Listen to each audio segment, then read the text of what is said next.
আজকে আমাদের সাথে একটা গল্প হয়ে গেছে। প্রথমে ওটাই শেয়ার করি কী হয়েছে। আসলে আমাদের আসার কথা ছিল গুফা পাতালে। আমরা পৌঁছালাম শিলিগুড়ি থেকে শেয়ার গাড়ি ধরে। গিয়ে শুনছি যে ওখানে নাকি 3 দিন 4 দিন ধরে কোনো জল নেই। এবার যেহেতু ওখানে নেটওয়ার্ক ইস্যু থাকে, মানে কোনো নেটওয়ার্কই থাকে না, তো আমরাও জানতে পারিনি এই ঘটনাটা। মানে ওয়াশরুমে এক ফোঁটা জল নেই, খাবার জলও 3 কিলোমিটার দূর থেকে নাকি গিয়ে আনতে হচ্ছে, এরকম একটা কন্ডিশন। তো তার জন্য আমরা বাধ্য হয়ে ওখান থেকে বেরিয়ে এলাম এবং ভাবলাম কাছেপিঠে কী রয়েছে, একটু গুগলে সার্চ করতেই 1-1.5 কিলোমিটারের মধ্যে এই জায়গাটা পেলাম। খুব সুন্দর একটা জায়গা, একটা হিডেন জেম বলতে পারেন, পরে বলছি এটার ব্যাপারে। তো তার আগে আরও একটা কথা বলি, গুফা পাতালে কিন্তু আমরা এর আগে আরও একবার এসেছিলাম বর্ষাকালে, লাস্ট বর্ষাকালে। সেদিনে এসে কন্টিনিউ বৃষ্টি পড়ে গেল, 1 মিনিটের জন্য বৃষ্টি থামেনি। আমরা ভিডিও করতে পারিনি, আপনাদের সাথে শেয়ার করতে পারিনি। এবারে এসে এক ফোঁটা জল পাইনি। আর তার মাঝে আর একবার আসার কথা হয়েছিল, তখন হঠাৎ করে যেদিন আসবো ওই দিন বন্ধ হয়ে গেছিলো দার্জিলিংয়ে, অনেকেই আপনারা জানেন। তো 3বার আমরা ট্রাই করলাম, অনেকেই আমাদের কমেন্ট করেছিল ওই জায়গার ভিডিও দেখার জন্য, বাট কোনোবারেই আমরা দেখাতে পারছি না, হয়তো ভগবান চান না। যাই হোক, এখন যেটা এসেছি মানে ওটাও কিন্তু খুব সুন্দর জায়গা। মানে এই হোমস্টের নাম হচ্ছে স্টোন অ্যান্ড পাইন ফার্মস্টে। এটা শোলায় মোড়ে রয়েছে, শিয়ক টি এস্টেটের আন্ডার। এখানে বোর্ড দেওয়া রয়েছে, মেন রাস্তা থেকে এরকম কিছুটা সিঁড়ি রয়েছে, চলে যেতে হবে। আর মেন রাস্তার যেটা এখানটা দেখতে পাচ্ছেন, এটা এনাদের নিজস্ব গ্যারেজ। আর এখানে কিছুটা জায়গা আছে, আপনার পার্সোনাল গাড়ি নিয়ে এলে এখানে রাখতেও পারবেন। তো বয়স্কদের একটু প্রবলেম হতে পারে, হেঁটে যেতে হবে, কিন্তু একদম ফ্ল্যাট সিঁড়ি, আমার মনে হচ্ছে না খুব একটা অসুবিধা হবে। আর একদম ঢালু মতো, কোনো স্টিফ কিন্তু একদমই নয়। কি সুন্দর লাগছে না? আমরা ছবিটা দেখেই জাস্ট এটাই পছন্দ করে নিয়েছি। একদম ফোন করলাম যে রুম আছে, আজকে পুরোপুরি লাকিলি খালি, মানে ভগবান একদিক থেকে কিছু করলে আর একদিকটা খুলেই দেয়। তো 2টো কটেজ দেখতে পাচ্ছি এবং একদম অন্য রকম পরিবেশ, চারিদিকে গাছপালা দিয়ে ঘেরা, কিন্তু গ্রামের মধ্যে, ওরকম কোনো ভয়ের ব্যাপার নেই। অনেকটা এরিয়া জুড়ে পুরোটাই যে ল্যান্ডটা দেখতে পাচ্ছেন এনাদের এই প্রপার্টির। তো একটা ফার্ম স্টে যেমনটা হয়, এটা কিন্তু তেমনটাই। আজকে জানুয়ারি মাসের লাস্ট উইক, এতদিন পর্যন্ত অনেকটা ভালো ওয়েদার ছিল, ঝকঝকে কাঞ্চনজঙ্ঘা দেখা যাচ্ছিল। আজকে থেকেই শুনলাম নাকি এরকম মিষ্টি ওয়েদার হয়ে গেছে। তবে এই প্রপার্টিটা এই ওয়েদারের সাথে যেন অনেকটা ম্যাচ করে গেছে, আমাদের তো বেশ ভালো লাগছে। আর এই যে ওপরের রুমটা দেখতে পাচ্ছেন, প্রথম কটেজটা, এটা কাপল ফ্রেন্ডলি, কাপলদের জন্য। তো চলুন দেখিয়ে দিই। এখানে যেতে গেলেও কিছুটা সিঁড়ি দিয়ে উপরে উঠতে হবে, আর এইগুলো বেশ ভাল লাগে, গেটগুলো।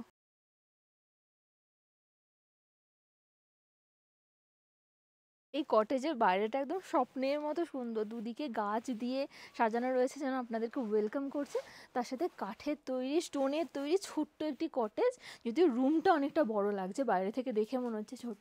খুব সুন্দর বাঁশ দিয়ে, কাঠ দিয়ে সাজানো রয়েছে, আর খুব ভালোভাবে সাজানো রয়েছে, পরিপাটি করে সাজানো, দারুণ লাগছে। এই ওয়ালটা দেখে নিশ্চয়ই ফার্মস্টের নামের সার্থকতা বুঝতে পারছেন। স্টোন অ্যান্ড পাইন, খুব সুন্দর করে রুমটা সাজানো, খুব ভালো লেগেছে আমাদের রুমটা। এবং তার সাথে যেহেতু এখানে একটা বড় বেড আছে, 2জন তার সাথে একটা বাচ্চা, আপনারা আরামসে শুতে পারেন। এবং এখানে একটা বড় উইন্ডো আছে, উইন্ডো থেকে বাইরে ক্লিয়ার ডেতে কিন্তু সুন্দর চা বাগান থেকে শুরু করে অনেক পাহাড়ের ভিউ দেখতে পাওয়া যায়। আর তার সাথে এখানে আছে অ্যাটাচড ওয়াশরুম, একটা বড় গিজার লাগানো, ওয়েস্টার্ন টয়লেট আছে, বেসিন আছে এবং মিরার আছে। শাওয়ারটা কিন্তু চোখে পড়লো না। আজকে এই কটেজ থেকে ওয়েদার খারাপের জন্য কোনো ভিউ নেই ঠিকই, তবে দরজা দিয়ে যে ছোট্ট একটা গার্ডেন ভিউ পাওয়া যাচ্ছে, ফুলগুলো এত সুন্দরভাবে সেজে উঠেছে, দারুণ লাগছে আমার। তো এই হয়ে গেল কাপেল কটেজ, তার ঠিক নিচেই রয়েছে ফ্যামিলি কটেজ।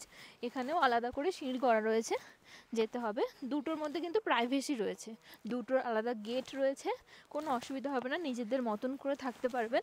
এটাতেও কিন্তু ফুল দিয়ে সাজানো রয়েছে। এখন যেহেতু ড্রাই সিজন, একটু শুকনো শুকনো লাগছে সব কিছু, ফুলগুলো অনেকটা শুকিয়ে গেছে। তবে বিভিন্ন সিজনে পাহাড়ে এটাই মজা, বিভিন্ন রকম রূপ দেখতে পারবেন। বর্ষাকালে এলে আরও ভালো পাবেন, আমাদের তো তাই লাগে। আর এটাও ওই একই রকম, কাঠ আর পাথরের তৈরি। খুব বড় রুমটা। অনেকেই এরকম আছেন, পাহাড়ে এসে একটু কাঠের কটেজে থাকতে পছন্দ করেন। এই কটেজটা বেত, বাঁশ, পাইন, স্টোন সব কিছু দিয়ে তৈরি। এবং এই রুমে 2টো বড় বড় কিং সাইজ বেড আছে, অর্থাৎ একটু অ্যাডজাস্ট করলে কিন্তু 6জন আরামসে থাকা যাবে। তার সাথে প্রতিটা ওয়ালে খুব সুন্দর সুন্দর পেন্টিং আছে এবং কোটসও লেখা আছে দেখুন, যেটা খুব ভালো লাগছে। তার সাথে ওয়াইফাই দেখতে পাচ্ছি একদম রুমের মধ্যে, তার মানে স্পিডটাও আশা করছি ভালো পাওয়া যাবে। এবং এই জিনিসটা আমার বেশ ভালো লাগলো। তার সাথে এই হচ্ছে অ্যাটাচড ওয়াশরুম, গিজারের সুবিধা আছে, ওয়েস্টার্ন টয়লেট, বেসিন, এখানেও কিন্তু শাওয়ার নেই। তো সব মিলিয়ে রুম কিন্তু আয়তনে বিশাল বড়, তার সাথে মিরার আছে, একটা সুন্দর চেয়ার টেবিল আছে এবং দুটো বড় বড় উইন্ডো আছে। দেখুন, খুব ভালো লেগেছে আমাদের এই দুটো কটেজই, খুব ভালো লেগেছে।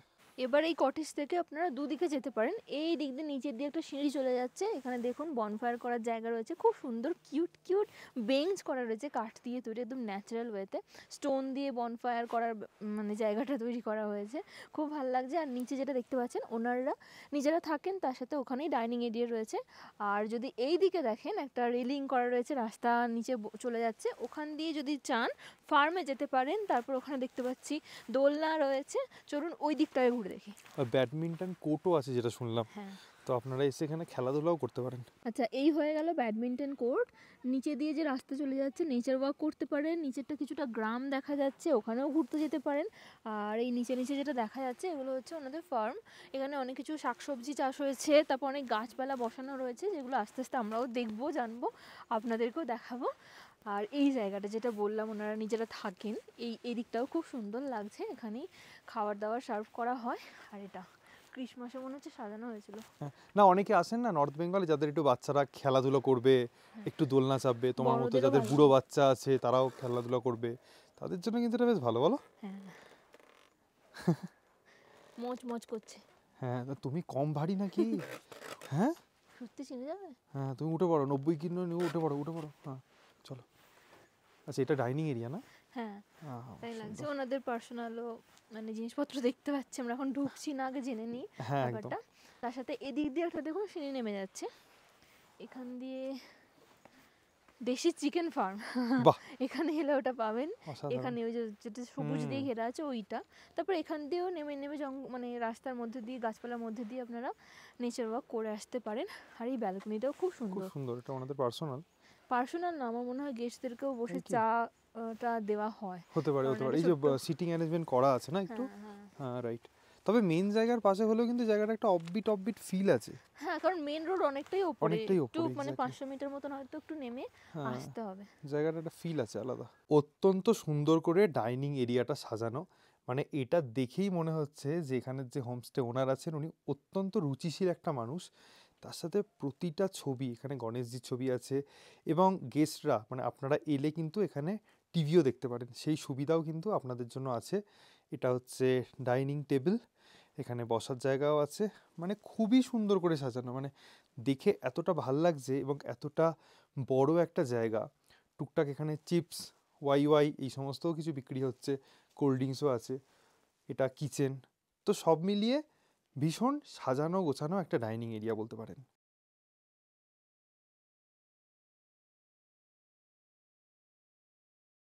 सुजा जी হচ্ছেন এই হোমস্টে ওনার। सुजा जी आपका कलेक्शन बहुत अच्छा है, ये कहाँ से लेके आए आप?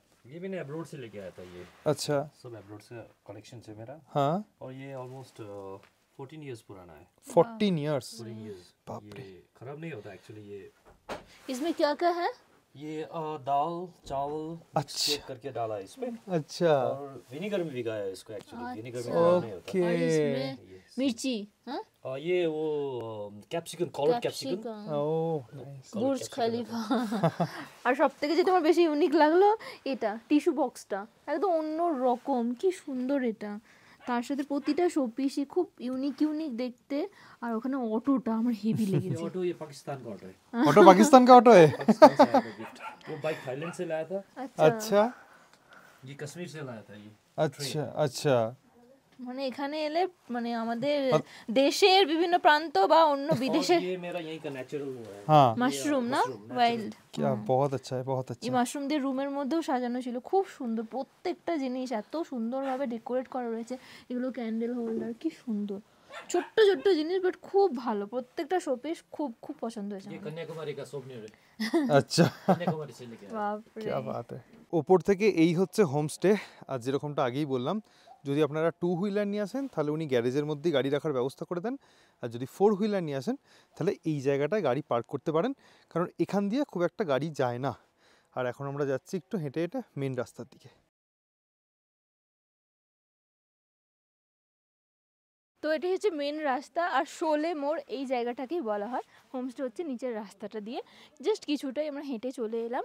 এদিকটা হচ্ছে শিলিগুড়ি, আর যদি এদিকে যান তাহলে দার্জিলিং, মানে শুরুতেই পড়বে পশুপতি, সুখিয়া, তারপর দার্জিলিং। তো শিলিগুড়ি থেকে যে গাড়িগুলো পশুপতি, সুখিয়া বা দার্জিলিংয়ের দিকে যাচ্ছে, যে কোনো শেয়ার গাড়ি ধরে চলে এলে এই জায়গাটা নামবে। এখান থেকে জাস্ট একটুখানি হেঁটে চলে যেতে পারেন, অথবা পার্সোনাল গাড়ি নিয়ে তো গাড়ি হোমস্টে পর্যন্ত যায় দেখালামই। আর যদি কেউ ট্রেক করতে, হাইক করতে পছন্দ করেন, তাহলে এদিকে প্রায় 1 থেকে 1.5 কিলোমিটারের মধ্যেই রয়েছে গুফা পাতাল, হেঁটে চলে যেতে পারেন। 4 কিলোমিটার পশুপতি। আর আমরা এখন যাচ্ছি নেপালে। এখান থেকে একটুখানি গিয়েই নাকি একটা লেক রয়েছে, ওখানেই দেখতে যাচ্ছি। ওই যে শোলে মোড়, জাস্ট রাস্তাটা ক্রস করলাম, আর এখানে লেখা আছে ওয়েলকাম টু নেপাল। তো যা যাক নেপালে। মানে ইন্ডিয়া থেকে 1 লাফে তুমি নেপালে চলে গেলে। হ্যাঁ, ও আচ্ছা, নিচে সে। তো ওই যে নিচে দেখা যাচ্ছে লেক, নীল কমল লেক, চারিদিকে পাইন গাছে ঘেরা, খুব সুন্দর জায়গাটা। ওখানে একটা ব্রিজ করা রয়েছে, ফটোশ্যুটের জন্য পারফেক্ট একটা জায়গা। তবে ওয়েদারটা ভালো থাকলে আরও হয়তো ভালো লাগতো, ব্লু স্কাই থাকলে। বাট এই মিষ্টি ওয়েদারটাও খুব ভালো লাগছে। সব থেকে বড় কথা হচ্ছে ভীষণ শান্ত পরিবেশ। হ্যাঁ, মানে কেউ চাইলে সকালবেলা আপনারা এসে এখানে বসে মেডিটেশনও করতে পারেন, এতটাই শান্ত জায়গা। এখন তো কোনো পর্যটককে দেখতে পাচ্ছি না, জাস্ট আমরাই আছি। আমরাও জানতাম না যেখানে লেক আছে, এটা ওই হোমস্টেতে না গেলে জানতে পারতাম না।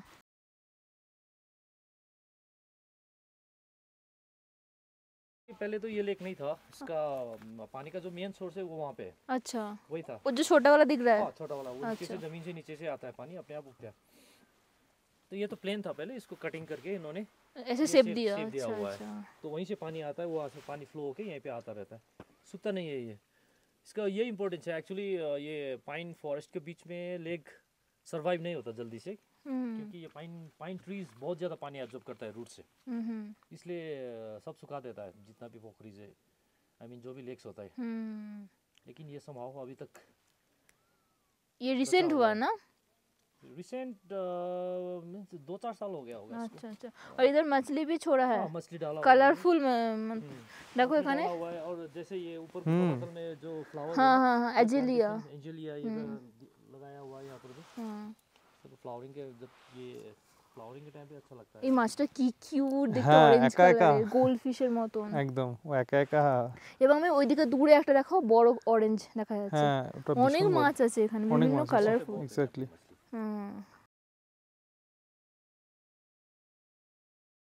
এই জলটাই হচ্ছে ওই লেকের সোর্সটা, একদম নিচে থেকে আসে শুনলাম, এবং খুবই ক্লিয়ার, দেখতেই পাচ্ছি ক্রিস্টাল ক্লিয়ার। নিচের শ্যাওলাগুলো কি সবুজ সবুজ বোঝা যাচ্ছে, প্রতিটা জিনিস ক্লিয়ারলি বোঝা যাচ্ছে। দাদা বলছেন নাকি এই জল খাওয়াও যায়, এতটাই ক্লিয়ার। বাট ফিউচারে যখন অনেক টুরিস্ট আসতে শুরু করবে তখন হয়তো এতটা থাকবে না, কিন্তু খুব ভালো লাগছে কালারটা, না জলের কালারটা। মানে আমরা যারা বাইরে থেকে বেড়াতে আসি, আমরা বারবার একটা কথাই বলি যে প্লিজ কোথাও গিয়ে নোংরা করবেন না, যত্রতত্র চিপসের প্যাকেট, বটল এগুলো ফেলবেন না। এগুলো ফেলার জন্যই কিন্তু প্রকৃতির আজকে এত ক্ষতি হচ্ছে। তার জন্যই কোনো স্পটকে ট্যুরিস্টিক স্পট হিসাবে গণ্য করতেও মানুষের ভয় লাগে, অ্যাডমিনিস্ট্রেশনের ভয় লাগে যে আবার এই জায়গাটা হয়তো নোংরা হয়ে যাবে।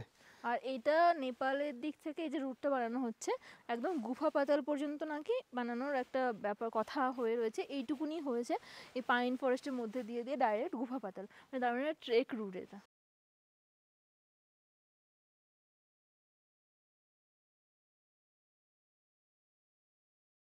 পার্টিকুলার এই জায়গাটায় এসে যদি আপনারা 5টা মিনিট বসে থাকেন চুপ করে, আপনারা কিছু ঝিঁঝি পোকার ডাক শুনতে পাবেন, একটা দুটো পাখির আওয়াজ, তার সাথে অদ্ভুত এক নিস্তব্ধতা, মানে নিজের নিঃশ্বাসের আওয়াজও এখানে শুনতে পাবেন। পাইনের জঙ্গল এর আগে অনেকবার গেছি, বাট এইটা একটা আলাদাই অনুভূতি এখানে এসে।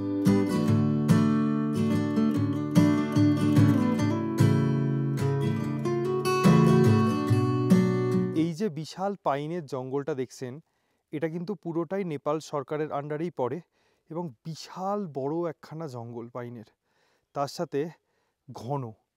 লেপচা জগতে এরকমই পাইন জঙ্গল দেখার জন্য টিকিট কেটে দেখতে হয়। এখানে কিন্তু আপনারা ফ্রিতে ঘুরে ছবি তুলে রিলস বানিয়ে যেতে পারেন, এবং হোমস্টে থেকে জাস্ট কিছুটাই হেঁটে চলে আসতে পারেন, কোনো সমস্যাই নেই।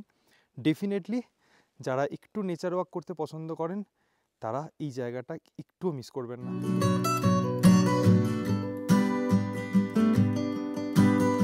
ক্যামেরায় কতটা বোঝা যাচ্ছে, খালি চোখে এত ঘন লাগছে না জঙ্গলটা, মানে একটা গাছের পিছনে আরেকটা গাছ এরকম গায়ে গায়ে যেন লেগে আছে মনে হচ্ছে, এতটা ঘন দেখতে লাগছে।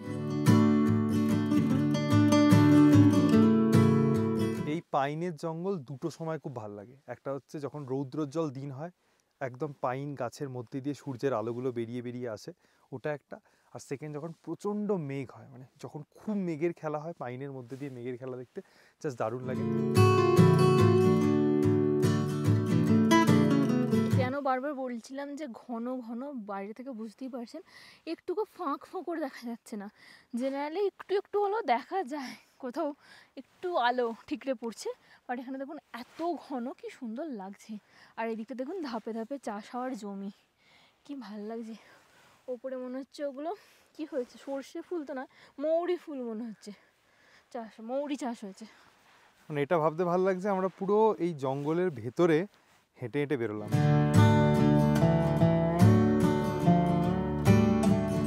হাঁটতে হাঁটতে চলে এলাম নেপালের অধীনে থাকা একটা চা বাগানে, ছোট ছোট প্রাইভেট চা বাগান এগুলো।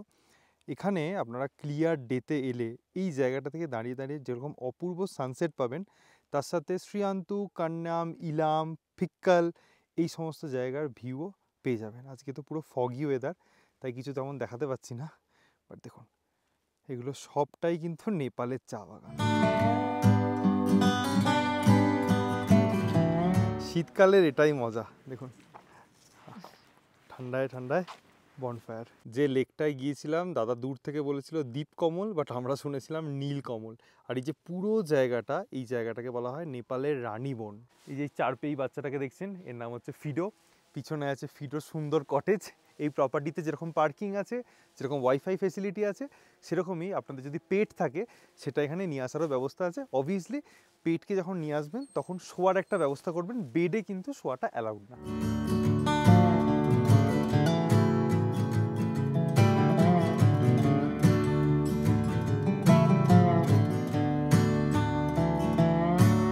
সন্ধ্যাবেলা ভেতরে বসে চা খেলাম, এখানে সুন্দর আগুন জ্বলছে, পায়েল কিছুক্ষণ আগুন পোহালো। আর দেখুন ওয়েদারটা কিছুটা খুলে গেছে, নাইট ভিউ কিছু কিছু পাওয়া যাচ্ছে, তবে পরিষ্কার দিনে আরও পিছনের রেঞ্জগুলো নাকি ভালো দেখতে পাওয়া যায়। এখন তো কিছুটা ফগি হয়ে রয়েছে, বাট একটা আইডিয়া পেয়ে যাবেন। খুব সুন্দর নাইট ভিউ দেখা যায় এখান থেকে, ছবিতে দেখলাম। আমরা যেহেতু এই হোমস্টেতে হঠাৎ করেই চলে এসেছি, মানে আগে থেকে এনাদের কাছে কোনো ইনফরমেশন ছিল না, ফ্লাইং গেস্ট হিসাবে এখানে চলে এসেছি, এবং আর কোনো গেস্টও এখানে এখনো নেই। তার জন্য কিন্তু আমরা যে প্যাকেজে ইভিনিং স্ন্যাক্স বলুন সেটা পাইনি। বা রাত্রিবেলা ডিনারে আমাদের যে মেনুগুলো ছিল, রাইস ছিল, ডাল ছিল, পাঁপড় ভাজা, ছোলার একটা সবজি ছিল, আর আলু ফুলকপির তরকারি ছিল, এবং তার সাথে একটা অমলেট দেওয়া হয়েছিল। এবার চিকেনটা নর্মালি প্রত্যেকটা হোমস্টেতেই প্রোভাইড করা হয়, বাট যেরকমটা বললাম যে ফ্লাইং এসছি আমরা পাইনি। আর একটা কথা, এই প্রপার্টি থেকে বা এই জায়গাটা থেকে কিন্তু কাঞ্চনজঙ্ঘা কোনো রকম কোনো ভিউ পাওয়া যায় না। তার সাথে যদি সানরাইজ দেখতে হয় তাহলে ওপরে যে গ্যারেজটা আছে ওখানে আপনাদের যেতে হবে, আর যদি গরমকালে আসেন তাহলে এই সামনে থেকে সানরাইজের একটা ভিউ পাওয়া যায়। সানসেট এখান থেকে দেখা যায় না, সানসেট যেতে হলে যেখানটা আমরা গিয়েছিলাম ওখানে যেতে হবে। তো ওভারঅল শুধুমাত্র এই প্রপার্টি থেকে পাহাড়ের ভিউ পাওয়া যায়, ভ্যালি ভিউ পাওয়া যায়, এইটুকুনি। কাল রাতে ভাবলাম আজকে হয়তো সকালে পুরো ওয়েদার ক্লিয়ার হয়ে যাবে, আফটারঅল পাহাড় বলে কথা। তবে ভগবান খুব একটা নিরাশও করেননি, কিছুটা ওয়েদার উনি ক্লিয়ার করেই দিয়েছেন। সামনের পাহাড়গুলোকে দেখতে পাচ্ছেন, এটা দেখে আশা করছি বুঝতে পারছেন যে ওয়েদার ক্লিয়ার থাকলে এখানে দিনের বেলা কিরকম ভিউ পেয়ে যাবেন। My name is Sujay Lama and I'm the owner of Stone and Pine Farm Stay. यहाँ हमारा अभी का फिलहाल the pricing is like during off season it's 1200 per head, including all meals like breakfast, lunch and dinner. And during peak seasons we charge 1500 per head, including all meals. And the rest is that it's a very it's an off-beat area, a very quiet and peaceful area surrounded by lush green forest. और यहाँ पे bonfire और barbecue भी होता है। Yeah, and we do have bonfire facilities and barbecue facilities, and we don't charge for the bonfire, but we do charge for the barbecue and its preparation as well. कितना charges है? Charges like 700 rupees per kg है। We only हम लोग सिर्फ farm के लिए सिर्फ देसी चिकन का फार्मिंग करते हैं, बॉयलर चिकन भी नहीं रखते। अगर कोई बॉयलर चिकन का डिमांड करते हैं तो हम शॉप से लेके आके प्रिपेयर कर देते हैं उसको। लेकिन हमारे यहाँ पे जो करते हैं तो वो देसी चिकन है। देसी चिकन आपको पड़ेंगे लाइक 700 रुपीज़ पर kg, और उसके प्रिपरेशन का एक्स्ट्रा लगेगा। ओके, ब्रेकफास्ट टेबिले বসে গেছি, আছে লুচি, আলুর তরকারি, তার সাথে একটা পিকল আছে, আর ছোলার একটা সবজি আছে। যে কোনো জায়গায় যাওয়ার আগে একটু প্রি প্ল্যানিং থাকে, একটু পরিকল্পনা থাকে কিভাবে কি করব। এই জায়গাটায় হঠাৎ করেই চলে এসেছি এবং আমাদের যা এক্সপিরিয়েন্স হয়েছে আমরা আপনাদের কাছে এই জায়গাটা সম্বন্ধে তুলে ধরেছি।